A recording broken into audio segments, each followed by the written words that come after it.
There was a time when television wasn't just something you watched. It was something you lived. The clunky knob clicks, the hum of the cathode ray tube warming up, the scent of microwave popcorn, before microwaves were actually a thing.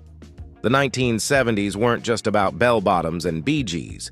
It was the decade of daring storytelling, experimental sitcoms, and television shows that somehow got greenlit.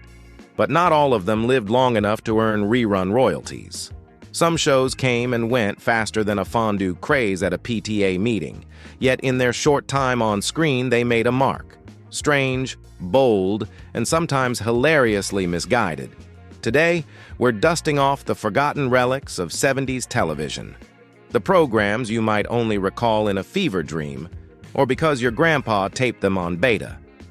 These are the forgotten television shows of the 1970s. Number 1. The Girl with Something Extra, 1973 to 74.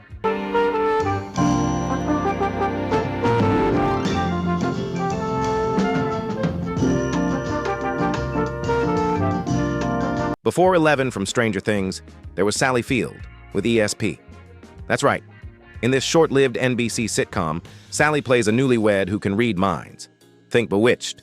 But instead of twitching her nose, she just knows what you're thinking. Spoiler alert, it's usually not great.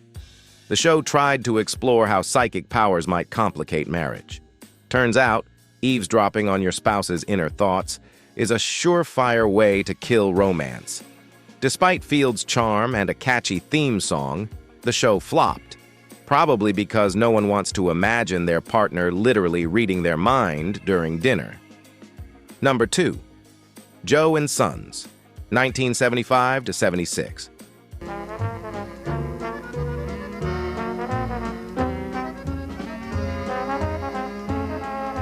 If you've never heard of this CBS sitcom, join the club. Joe and Sons followed Joe Vitale, a widowed, blue-collar guy raising 2 teenage sons while working in a pasta factory. Yes, pasta. This show was basically a heartfelt lasagna in TV form. It had all the ingredients: family values, working-class struggles, and a live audience that chuckled a lot. But sandwiched between flashier shows like The Jeffersons and MASH, it never found its footing. Still, for one brief season, America got its fill of wholesome, noodle-fueled fatherhood. Number 3. The Partners, 1971 to 72.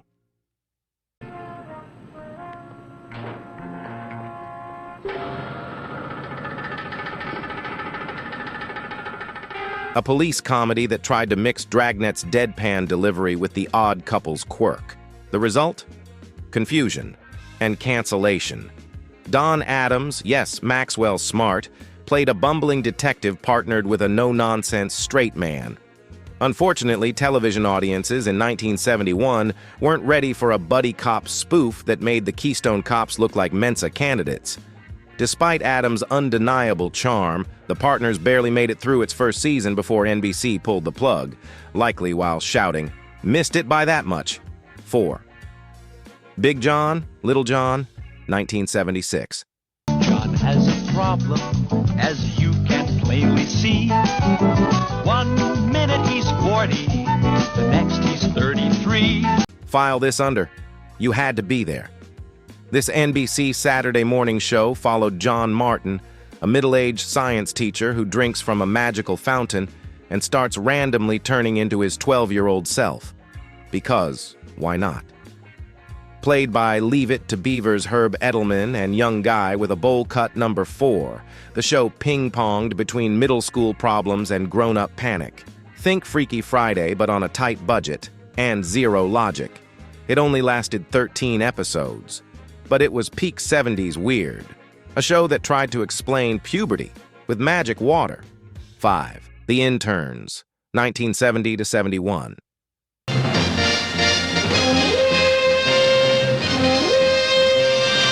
Move over Grey's Anatomy. Before McDreamy, there were 5 young, very groovy doctors in training. Based on the 1962 movie, The Interns followed these medical newbies as they tackled disease, discrimination, and dated romantic subplots. Each week tried to strike a balance between public service message and soap opera.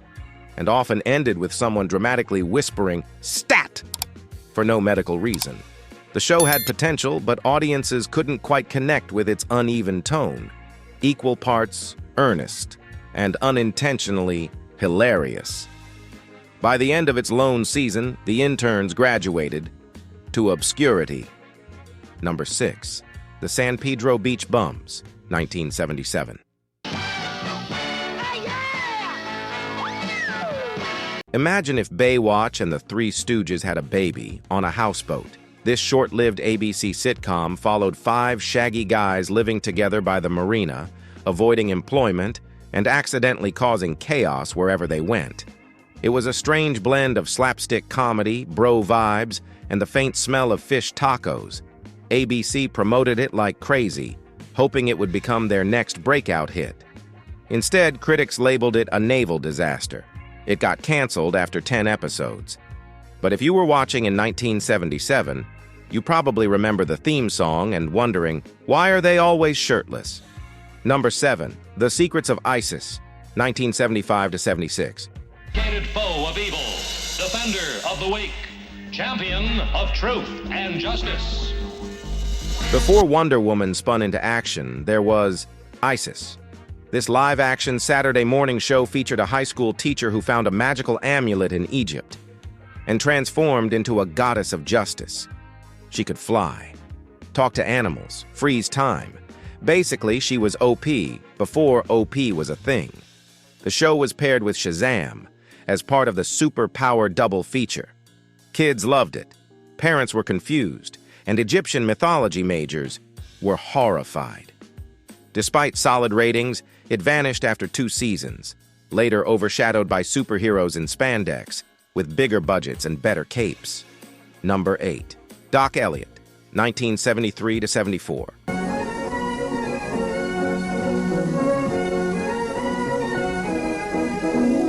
This 1-hour drama starred James Franciscus as a big-city doctor who ditches Manhattan to work in the backwoods of southern Colorado.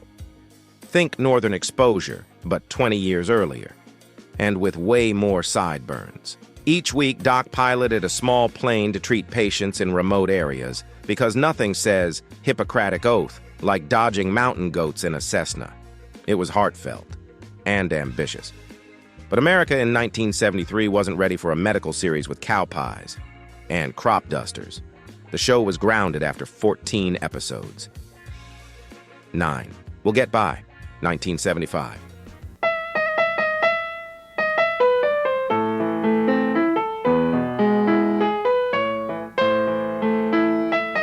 Paul Sorvino starred in this Norman Lear-produced sitcom about an ordinary family dealing with ordinary stuff. There were no superheroes, no ESP, no beach bums, just a dad, a mom, 3 kids, and a station wagon with faux wood paneling. Critics praised its realism and warmth. Audiences, however, went meh. The show aired for a single season and then quietly disappeared, probably into the back of the aforementioned station wagon. Number 10. Turn On, 1969 to 1970, technically. Said it was wonderful, and she thanked me for the big one. The network canceled the show after the first episode. But according to the show's creator, the head of one affiliate couldn't wait that long. Okay, this one barely counts as a 70s show, because it was canceled mid-episode. Billed as the next laugh-in, Turn On was supposed to be a psychedelic punchline-packed variety show full of fast cuts and risque humor. But when it aired in 1969, people were so confused and offended. Several ABC affiliates pulled it during the premiere. It was canceled immediately, like before the end credits rolled. To this day, it holds the record as one of the shortest-lived shows in history. But its weirdness has lived on in television folklore and conspiracy theories. These weren't just television shows, they were time capsules, flashes of creativity, courage, and occasionally, absolute chaos. Some were too weird, some were too real, and some were just ahead of their time. But for a moment, they gave us something different, something worth remembering. So if you recognize any of these forgotten treasures, smash that like button. Drop a comment with the one show you wish would make a comeback. And don't forget to subscribe for more throwbacks every single week. Until next time, stay nostalgic, stay curious, and always keep a finger on the rewind button.